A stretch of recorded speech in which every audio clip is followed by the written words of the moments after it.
પ્રણામ.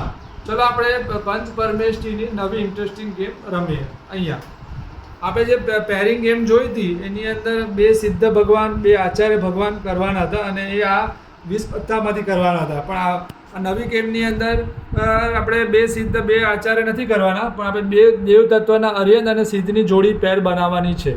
હા, એ જ પેર ગણાશે. અને એની અંદર 20ને બદલે અહીંયા 25 પત્તાથી આ ગેમ રમવાની છે.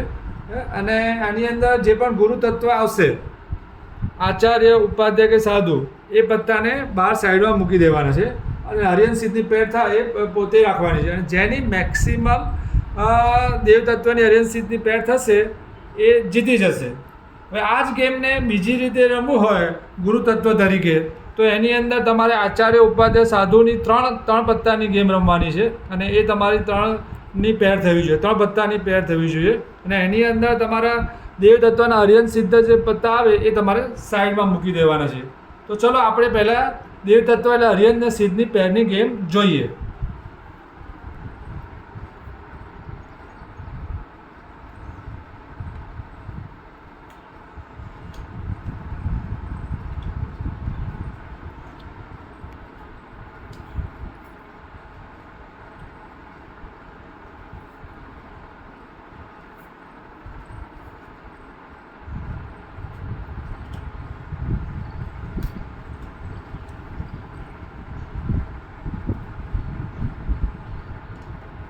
આ એક પેર થઈ ગઈ હરિયન સિદ્ધની.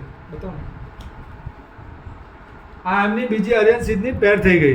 આવી રીતે હરિયન સિદ્ધની જેની મેક્સિમમ પેર થશે એ જીતી જશે. પ્રણામ. Thank you.